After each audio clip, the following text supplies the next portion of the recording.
Well, off I go. Good afternoon, everyone. John Hind here, family mediator, a divorce coach, founder of Compass Resolution Family Mediation and Coaching, and author of The Divorce Manual.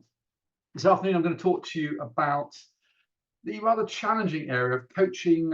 Lots of challenging words here. Challenging personalities within challenging relationships for the mediation process. And when I talk about challenging relationships, I'm going to be referring to a word that's bandied around a lot nowadays, which is narcissism. I tend to prefer to focus simply on describing and talking to people about their experiences of behaviors, difficult behaviors, challenging behaviors, and the impact those behaviors are having on them, albeit many people like to refer to those as narcissism. I'm not a psychotherapist or have any medical experience about narcissistic behaviors, but so bear with me on that one. So you'll see the first overhead, and that's the topic what we're talking about, and essentially it falls into these kind of five areas. I'm going to be essentially starting with what it is we as coaches are preparing our clients for, the demands, the requirements of the mediation kind of coaching process. So mediation. So we're preparing our clients for mediation and all that's involved in that, which I'll talk about. Who are we talking about? Who are they? These what we call narcissistic personalities, the behaviors, what kind of behaviors are we talking about, and why are they so demanding or challenging for mediation? What kind of relation, communication, power patterns and dynamics are we talking about, and why are those so challenging for mediation?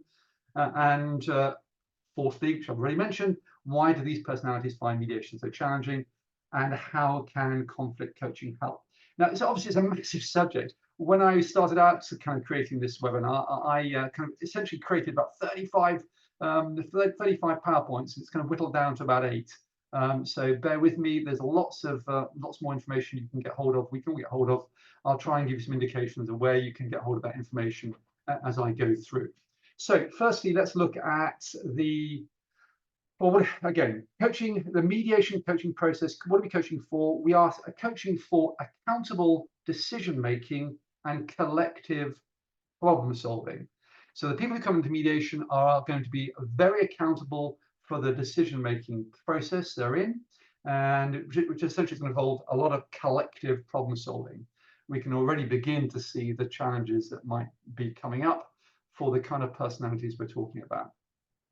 And just a quick overview of how mediation and coaching integrates with each other. I mean, we're not talking about coaching as a separate kind of process. We're talking about here coaching for mediation. And for that, of course, the mediator needs to understand what the coaches are doing, and the coaches need to understand what the mediator is doing to create a truly integrated and interdisciplinary team model. So it might go something like this. A mediator sees clients for MIAMS, mediation, assessing them for mediation, assessing safety screening, and assessing clients for suitability. This reference down here is simply to a model I have developed over the last few years that I use. The mediator, I've highlighted here, assesses that that additional coaching preparation and support will be needed for the people who are coming into mediation if mediation is going to succeed. That's the mediator's kind of conclusion analysis. The mediator refers the clients to a suitably qualified coach, a conflict coach. The mediator and coach can perhaps have an introductory meeting with the clients to discuss what the work needs to focus on in terms of helping those clients and supporting them for mediation. And again, the coach continues or begins to work with the clients, preparing and supporting them for mediation during and in between sessions. That's the kind of process. Obviously, a lot goes into that. That's just a simple, quick overview of the integrated mediation kind of coaching process. So let's just turn to mediation itself. I like to think of mediation as key objective is for the decision makers, the people who have chosen mediation, who form what I call the decision-making entity, the relationship, the entity as soon as they decide to come into mediation and they've chosen mediation, which is self-determinative and so on, they create an entity, a relationship. And that is the primary objective of that relationship is to use the mediation process, and anyone supporting that to get enough of their needs met to work together with that objective, psychological, emotional, practical needs for themselves and each other. And when I talk about needs, I'm talking about the needs in relation to the process of the decision-making process, achieving outcomes, and sufficient needs. The outcomes need to meet, of course, sufficient needs: practical, financial, children, social, economical, emotional, and so on. Unless two people or more, depending on how many I'm working with, feel that the outcomes they are considering in mediation meet enough of those, and that's obviously a quite big question on its own, then mediation is not going to succeed. Everyone must understand and commit to this object if it's going to be successful. There's no good coming into mediation thinking, I'm going to tell you what I want and I'm going to get it. It ain't going to work. It's an entity, it's a decision-making entity, and that's the objective. The process, of course, involves generating, selecting options from among a range of options in creating solutions. It's not my option, it's not your option, they're our options, which we need to consider and create solutions from. It's a democratic process in which each person is jointly liable and jointly responsible for. Again, you can see the problems kind of coming up for the kind of personality we're talking about in this particular webinar. And this process also involves, in the decision making, is underpinned by what I call a collective reasoning process. The process, again, I describe as engaging actively, participating, engaging in a collective reasoning, decision-making, outcome, solution process. That's mediation, essentially. I mean, there's lots obviously to mediation, but if we get those kind of aspects right, then mediation stands a chance of succeeding. Okay, and this is what it looks like, kind of an overview, a quick overview, diagrammatic view of the mediation process. Here, the mediator and the couple stand at the beginning of the process, about to enter the fray here, and they're moving from the beginning to the end, hopefully a successful outcome. In the middle, here are the barriers and the challenges and objectives. There's two. I always try to describe to couples, trying to keep it fairly straightforward. There are two key processes going on here. There is whatever problem, subject matter they need to sort out, resolve, whether it's child arrangements, whether it's dividing assets, meeting housing needs, whatever the practical subject matter is, there needs to be a collective problem solving, critically thinking, rational, pragmatic, and so on, broad approach, what I call the IQ aspects of it. And that will be supported by the mediator in the process, but the coach needs to prepare the clients ready to enter into this practical, pragmatic, solution-focused process.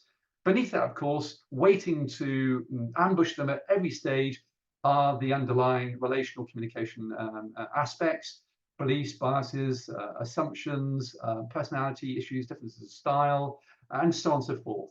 What I call the emotional intelligence, social intelligence, relational systems intelligence part. This part here, which of course underpins, it's all well and good solving problems, but occasionally, well, not occasionally, represented by these lines here, there are lots of traps and so on along the way.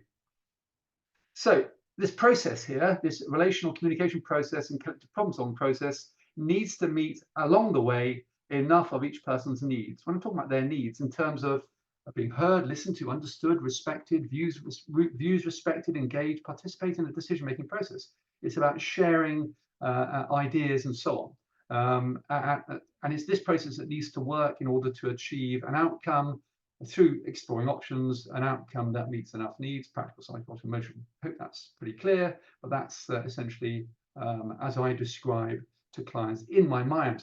Actually, I talk to them about these two aspects they're going to have to get to grips with each other, with me, and they may well need some coaching support to do so. Okay, well, so who are we talking about here in this particular webinar? I mean, the people that I'm dealing with on a daily basis there are often many different personality challenges, but here we're talking about one type of person, the personality, and we'll be looking at essentially in the next PowerPoint the core needs that are driving these particular people. It's not a picture of me, by the way. Just to let you know. Okay, the core needs, shaping and influencing behaviors and relationships. This is the person. This is the person coming into the process we just described, the mediation. Remembering that mediation is about meeting each person getting enough of their own needs met by working together in a collective reasoned approach, and so on.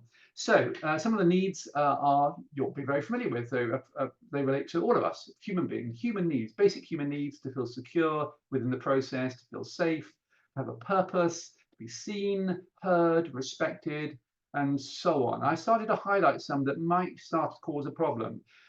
Pride, proud, to avoid. I mean, pride again is, we all need to feel proud of ourselves, but where it's designed to avoid shame, that becomes a problem. Perhaps to feel certain, clear about outcomes and having clear pathways, and that's what mediation is all about. But the challenge comes where it's designed by the person to avoid ambivalence. This need to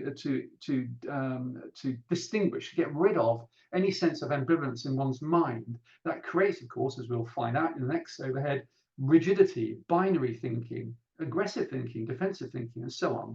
To feel superior, well, it could be argued that we all like to feel, I don't know, top of our game, superior, I don't know, but avoid feeling inferior is probably more to the point here. To feel dominant and in control of the environment. Again, that might be a problem for mediation, because of course, when someone comes into it thinking they're going to dominate the environment, the mediation, it'll become an uncomfortable process for them and obviously for everyone else in it. So that's something to be aware of. To feel admired, appreciated, accepted, again, within its normal range, no problem at all. But when it's admired, appreciated, accepted at all costs, where that's a real driver, can create a problem.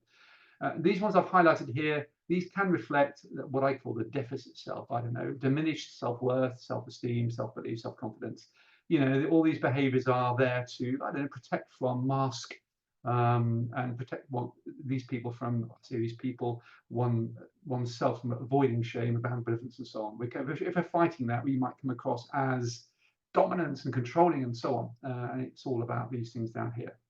So let's look at some of these behaviors that I come across, and I'm sure you will come across and have come across in your own lives, in your professional lives, and so on. Here we go. A lot there on this overhead, or overhead, no, it's a PowerPoint. What happens if these needs are not met, the ones I've just talked about?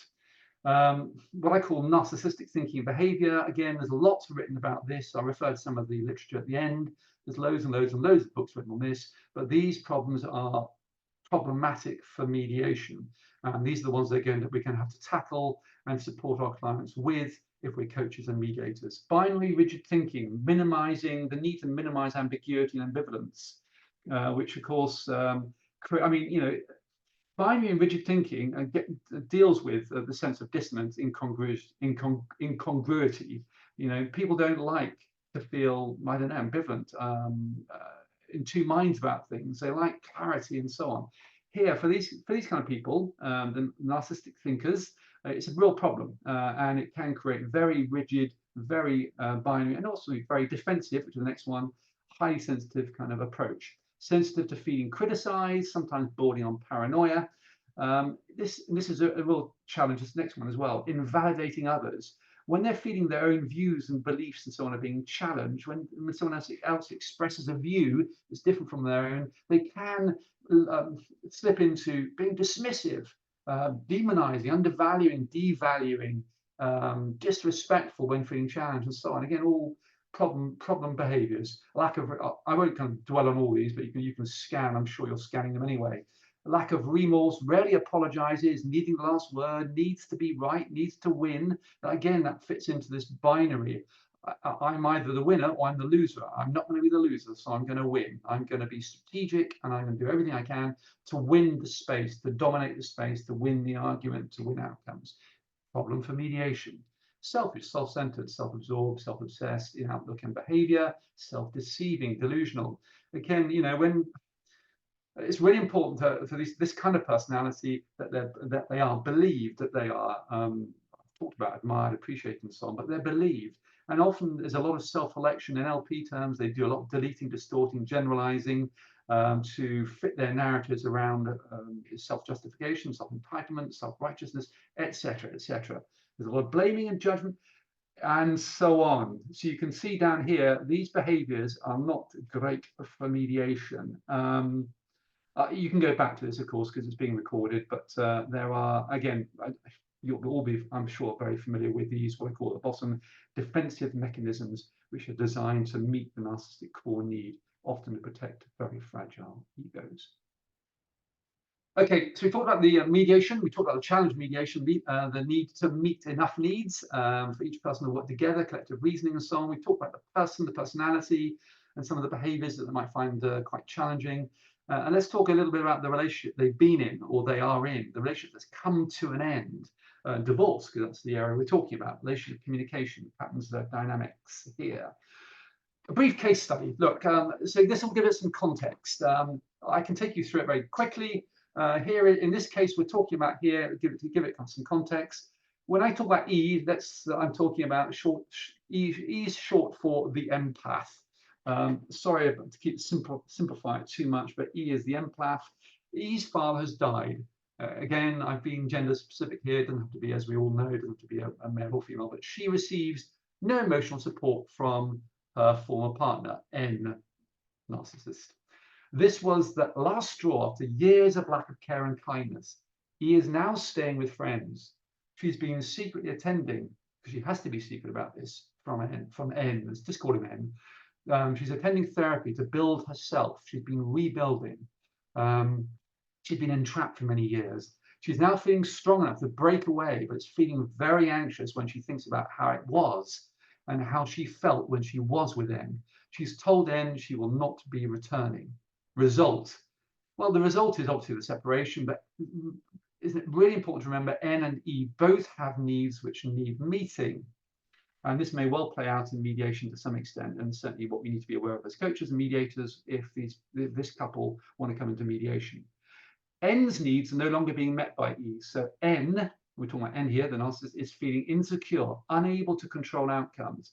N has a lack of clarity about the future, feeling ambivalent, feeling insecure, unsafe, hating the feelings, angry, wanting E to know how it feels, needing to get back the feeling of control and empowerment, creates conflict, seeks to dominate and control. That's their comfort zone. They're comfortable in conflict, strategy, dominating, and so on. Binary world, rigid world, competitive. That's how they're feeling, and that's what they want, and that's what they're needing. E, on the other hand, is going through a process of deep self-reflection and work with a counselor, therapist, learning to manage N and how to establish boundaries, which include disengaging and being more assertive. E is feeling somewhat defiant, actually, after so many years of this kind of relationship, slightly angry, well, not slightly angry, very angry, and sensitive to feeling drawn back into a destructive dynamic, reminding them of how they used to feel. E is feeling very sensitive to trauma triggers, but determined and focused, because this couple is coming into or thinking about coming into mediation, and there lies the challenge. So why does that narcissistic personality find mediation so challenging? And why do we find it challenging to work with them? I speak from obviously lots of personal experience from mediation and coaching, and you will, of course, as well in your professional fields. Again, a lot on this PowerPoint, but actually it's worth spending a little bit of time on. How am I doing? 17 minutes. Yeah, I've got a bit of time here. So why is N, someone with narcissistic personality traits, very likely to find mediation uncomfortable? A very uncomfortable zone, discomfort zone. Well, let's work it through from left to right and so on. Mediation often involves having to make decisions about finite resources, creating what I call a natural competition or competitive environment. In probably 80% or 70% of my mediation, there's not enough money to go around to meet housing needs, to meet income needs, to meet pensions and so on. So it creates a competitive environment. Time with children. Each parent often says, I want as much time as possible. I want equal time. I want 50-50 and so on. Finite resources, competitive environment. Yes, a very natural environment for the narcissist, but remembering their need to win, to feel that they're winning. N lives in, let's call them N for speed. N lives in a binary, rigid world of absolutes, no room for doubt, dismissing, minimizing, ambivalence, any ambivalence that they might be experiencing, needing to assert their truth, to dominate, compete, and control, to get their own needs met, to win. They live in this world of good, bad, villain, victim, win, lose. They're not going to be the villain, they're often the victim. N is the expert, self-deception and delusion, seeing the world and their place in it as they want to, albeit needs to, forming the basis for a defensive, binary and rigid mindset and approach. Not looking good so far for mediation. N has been in a relationship with the E, when I say a relationship, system and entity, that's why I call it a relationship today anyway, with entrenched patterns and dynamics of power imbalances in which N dominated, controlled, manipulated, and E adapted, avoided, appeased, and so on, often described as feeling like she's walking on eggshells. Again, not great for mediation. If E brings, if E decides to bring the relationship to an end, which has happened in our case scenario, N will be seen as the empath will be seen by the narcissist as breaching the relationship contract. E has effectively rejected N, abandoning them, leaving N feeling angry, unable to see or accept responsibility or accountability for their part in the outcome, the ending of the relationship. N wants E to know what N is feeling. They must be punished for making N feel this way. Again, you know, you'll all be, I'm sure, absolutely familiar with this kind of narrative and the behavior and so on. However, N and E have chosen a process, mediation, which is not about getting one's own needs met, i.e. by being assertive at the expense of the other, but working together, albeit I would be shuttling this, I'll talk about that in a minute, to ensure that enough of each person's needs are met. So they're coming into a cooperative, a process requiring cooperation, collective reasoning, decision-making, exploring options. We just talked about that. Not something that, not a process where they've been used to in their relationship, or certainly N has, of getting his own needs met. They've chosen a process which in N and E must be able to actively participate in an accountability decision-making process involving collective reasoning, navigating relational dynamics, and so on.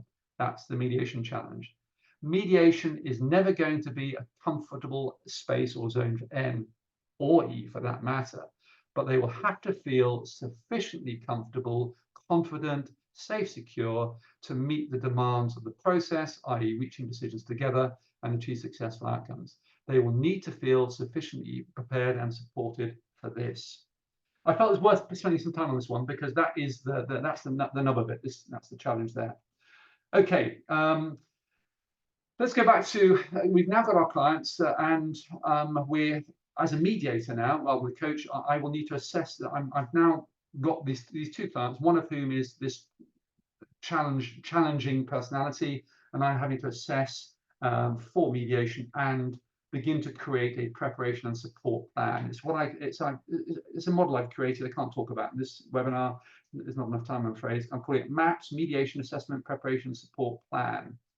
Okay, very quickly, this MAPS approach, mediation assessment preparation support, involves going through my 4 Ps, which is examining, analyzing, assessing what I call the problem perspectives from each person, the narratives and all that those reveal, looking at and in depth actually the priorities, objectives, values, interests, and needs of each person, examining with each of them separately the patterns, the dynamics that they are experiencing and the impacts of those on them, and ultimately looking and working, getting to know the people themselves, the decision makers, their personality styles, traits, how they think, and so on and so forth. There's a lot goes on in that MIAM and beyond as well, and which translates into, ends up with being what I call with my MIAMs, a 5-part preparation support plan, which will involve, as in this webinar, strategies and skills, processes, including coaching process, that integrated coaching mediation process I talked about at the beginning, a range of experts, beginning with mediator and coach, and then maybe financial experts like pension expert, other experts, and so on. Resources, often useful resources. Of course, I'll be using my divorce manual, of course, and lots of other resources, and organizational programs and so on. I call it the 5-part kind of plan, and creating the support plan around that. And then there's obviously the process stages, from inquiries to initial meetings to working with other experts and so on. I'm not going to spend too much time on this. Oh, sorry, I will actually. This is, where are we? Slide 16 of 26. Okay. How are we doing? Give me 10 minutes. Okay, here are some broad strategies for coaches or mediators working with preparing people with narcissistic traits for mediation. The kind of person we're talking about is a person, as we've talked about, is lacking in empathy, insight, self-awareness. They struggle with working with different perspectives. They struggle with self-regulation. But here, they want mediation to work because they see the benefits. You hear people say, look, I don't want to go to court. I don't want to spend all that money. I don't want to spend years of struggle, months and months of struggle, and so on and so forth. That's all well and good. But the question is, can they manage the process of mediation? How are you going to help them build their, what I call CCC, their commitment, capacity, and competence, motivating, enabling, empowering them to be accountable and responsible for their part in the decision-making process, which they're going to have to be if mediation is going to be successful. So here goes. I've got a series of strategies.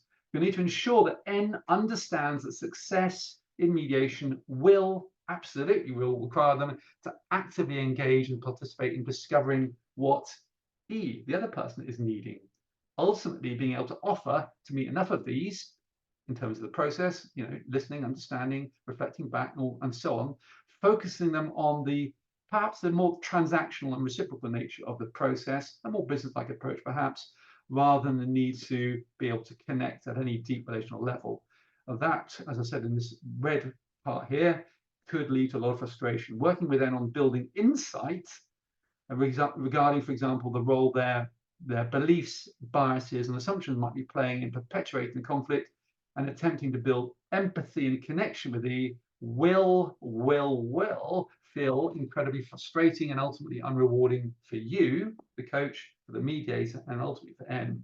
So what is the solution? What can you do? Help N to understand and grasp that they will only be successful in mediation if the solutions they construct with E in mediation will meet enough of their needs and the other person's needs. If they both get enough of their needs, success. And then continuing, help N to establish and set, this is really important as well, their intent, their focus, their commitment to mediation, understanding what's going to require of them, and which means mindset and approach. Questions like, I might ask this, what kind of process do you hope for? How will you know if it's a good process? And so on, so on. The kind of solution-focused therapy questions, the best hopes. Help N to clarify so that you can articulate, so they can articulate and express their needs in mediation. Prepare them for an accountability decision-making process so they can express their preferred approaches and reasoning. How do you know if the process is working for you? And then you might ask them and explore in a bit more depth. Go back. Ensure that N understands that you do not have to sympathize, empathize, or even necessarily like the other person to be able to be successful in mediation. A business-like approach to everyone getting enough needs may be enough, using shuttlecocks and so on. Work on helping N to ensure that E feels heard and understood, something that N has not been necessarily very good at in the marriage relationship. So, but the mediator and coach can work with N to help them do that. They can, help them role play, simple check back skills, reflect back skills. The reference to Q plays, that's just another model I use and developed.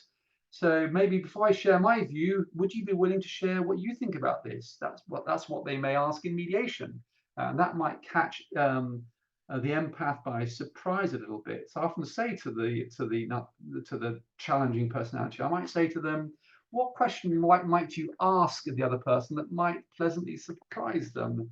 And this might be one of them. Before I share my view, would you be willing to share what you think about this topic we're thinking about? Anyway, lots of questions you could ask, lots of skills. Work on helping N accept that E will have a different perspective and needs, and that N may well feel this challenges their own perspective. Prepare them for this, trying to expect discomfort, and so on. Well, and trying them to be ready for the sense that someone else's views and perspectives might compete with their own, helping them to focus on the joint nature of the decision-making process and finding solutions. The business of divorce. I know we all, as coaches, use that expression, business of divorce, and not the story. That's what we mean here, really. Well, that's what I mean. Now, role play. Obviously, I haven't got enough time to go into role play and the power of it, but I do a lot of role play as a coach with clients, preparing them for mediation, what I call conflict coaching, preparing them for, they tell me what they might find challenging, what they need support with, and then we role play, we practice. Rather like I, as a musician, will play with others and we'll practice and develop our artistry, our capacity and competence for what's going to be required. So role play then helping them to stay, sorry about that, helping them to stay in a reasoning, a rational frame of mind and approach when triggered, rather than resorting to blaming and shaming. That may require a lot of practice and a bit of rehearsal and so on. Role play with the kind of problem-solving approach the mediators like to follow, having discussed this with the mediator. Perhaps use the non-violent communication approach to feelings and needs and so on. Again, we can talk about that in much more detail if we need to some point.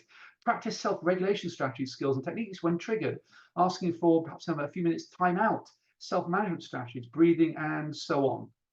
You're likely to make the most progress with N if you focus on preparing them more for a head and gut approach, i.e. rational, determined, focused, deliberate approach, rather than trying to engage in a heart-based discussion or preparing them for what I call a heart-based discussion and approach, helping them to play their part in the process. So much more pragmatic, practical, dignified, respectful, and we haven't touched on this, but rules-based, behavioral norms kind of environment.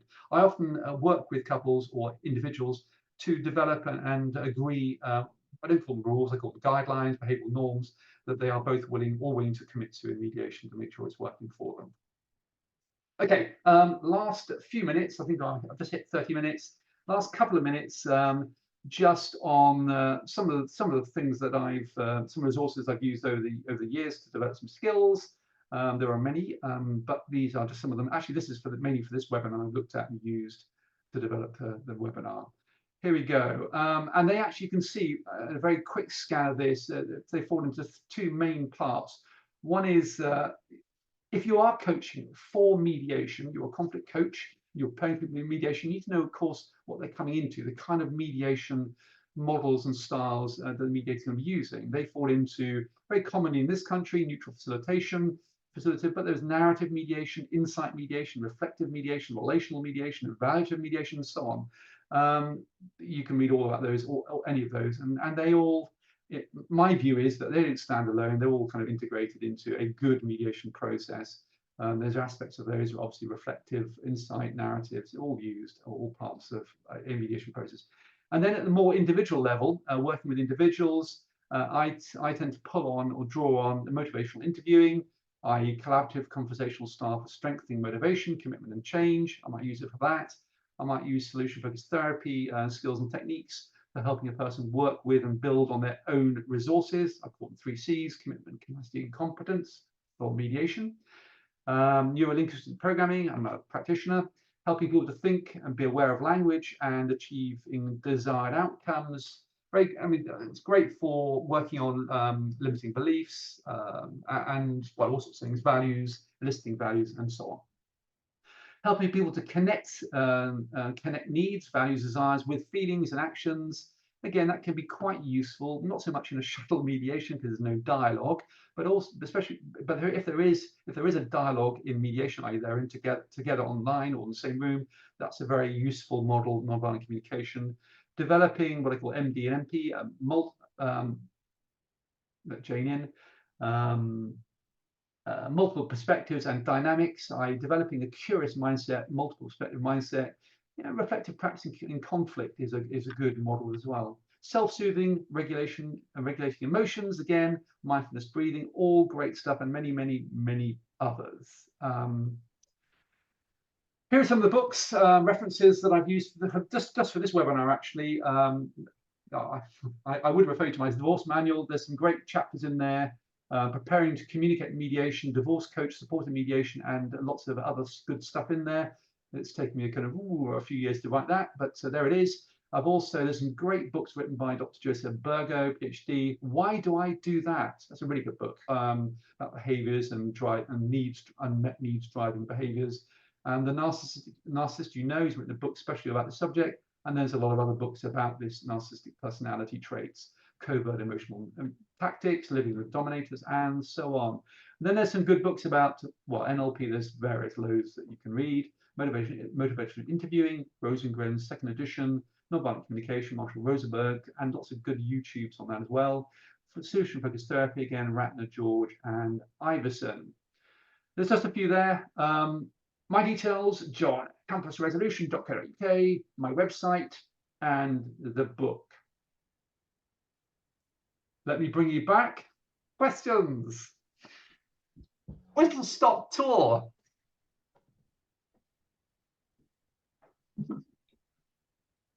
I'm here with my cup of tea. Thank you, John. It was very informational. Very shrunken version. In fact, just about I was talking very fast. I'm sorry about that, but to you, I know it's recorded, and I know you can go back and have a look at that. I mean, you know, I didn't get a chance, of course, in this kind of webinar to talk about. And we talk about strategies and approaches, but nothing about the skills and the language and the words and all the stuff we can get stuck into as coaches. But what I wanted to get across in this webinar really was the need for people to understand that if they're going to line up on 100 meters, what they need to do to prepare to run the 100 meters. If they're going to come into mediation, what they need to really grasp, really get in their heads, actually the kind of what it is. It's a decision-making, joint, shared, accountable decision-making process. I don't know if any of you are familiar with the Right Question Institute in America, Massachusetts. They're great. They specialize in primarily education, but they create some lovely questioning models as well. But there is so much out there, and we know that as coaches. It's a never-ending learning process to develop our own toolkit.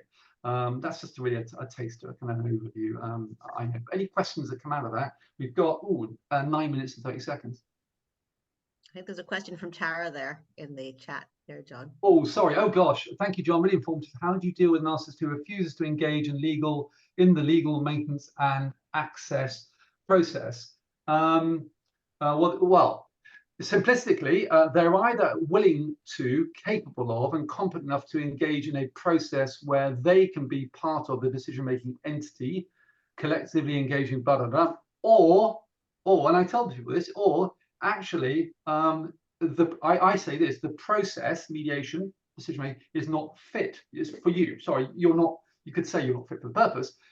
So what? So what happens? To answer your question, they as a lawyer, former lawyer, thankfully not for many years, they would drift into or be compelled into a process and system that is nothing about them making decisions or empowering, enable them to make. So I often say to people who like to feel in control, look, you can either have half the say, feel you're part of a decision-making process, or actually you're going into a process like the legal system and have no say, no power. The judge will decide, and I suspect you're like it. So, so I do target what they're needing. They're needing to feel, I have some kind of control. But equally, they need to know they're not going to control the process, and so on. I know that's what you can do. You make them accountable for the choices they make, but I do my best to help them make the right choice. That's my answer there.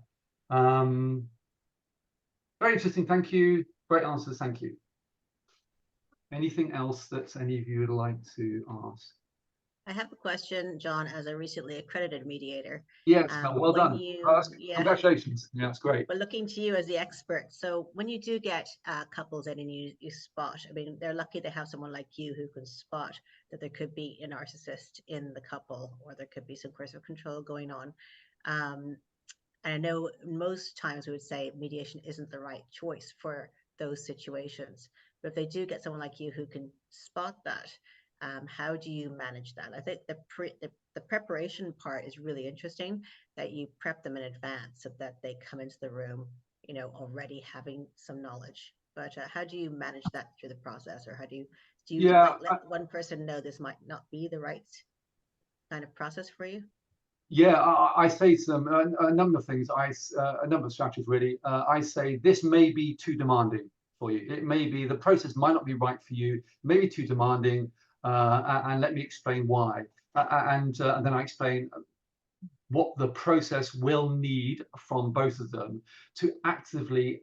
They need to be able to create this joint decision, collective reason, and so on.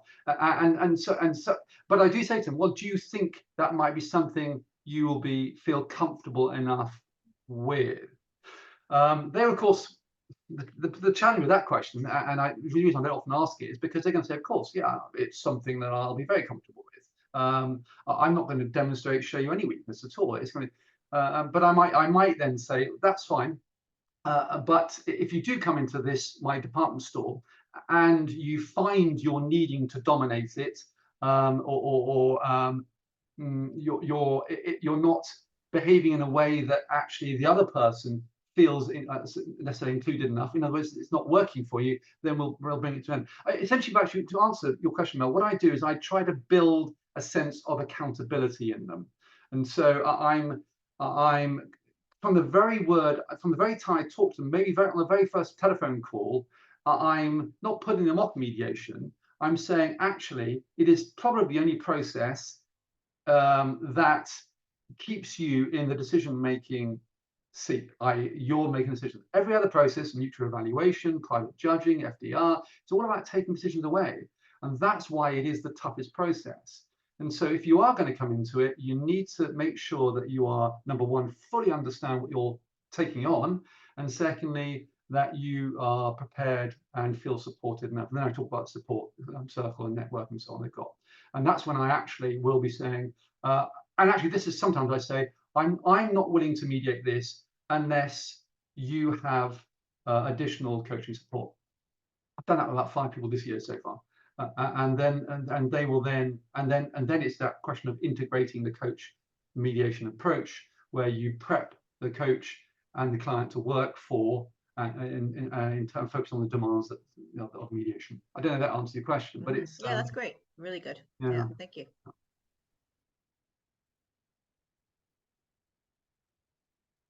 Any other questions?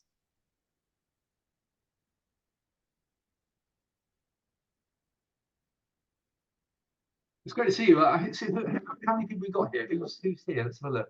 Sarah, Brandon, and Henry, Lydia. I've got an iPhone.